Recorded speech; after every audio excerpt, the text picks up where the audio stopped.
تونس 2011.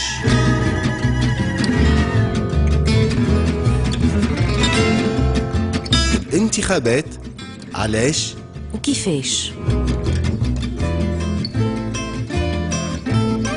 المجلس الوطني التأسيسي.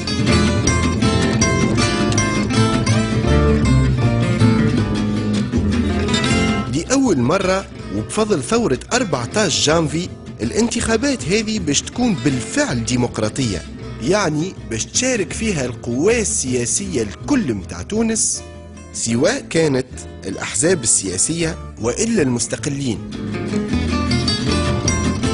الترشح لعضوية المجلس التأسيسي مفتوح للناس الكل اللي تتوفر فيهم طبعا الشروط القانونية، وبالطبيعة يلزم تعيين رئيس للمجلس ونواب رئيس ولجان مختلفة باش يكون العمل داخل المجلس منظم. المجلس هذا باش يكون منتخب من كل التونسيين والتونسيات، سواء كانوا مقيمين في تونس وإلا في الخارج. وهكا يكون المجلس متاعنا بالحق مجلس وطني، يعني يمثلنا الكل مهما كانت الاختلافات بيناتنا ومن غير حتى إقصاء.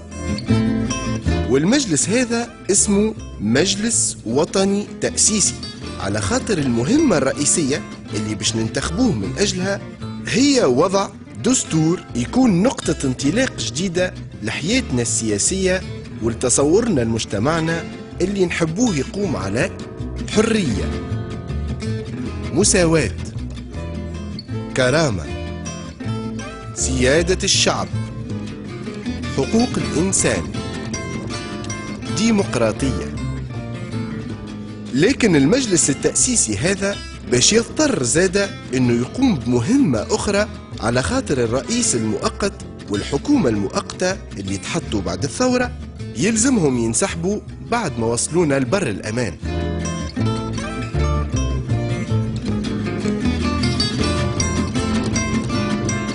ونحتاجوا في بقعتهم لرئيس جديد مؤقت والحكومة جديدة مؤقتة، على خاطر عملية تحضير الدستور تنجم تدوم بعض أشهر، وما نجموش نقعدوا بلاش رئيس وبلاش حكومة هالوقت الكل.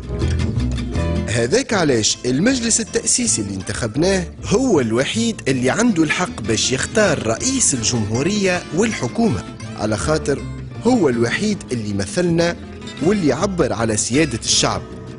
والمجلس التأسيسي هذا باش يتولى زادة وضع القوانين اللي نجموا نحتاجولها، يعني ينجم يقوم بدور برلمان عادي إلى جانب وضع دستور جديد.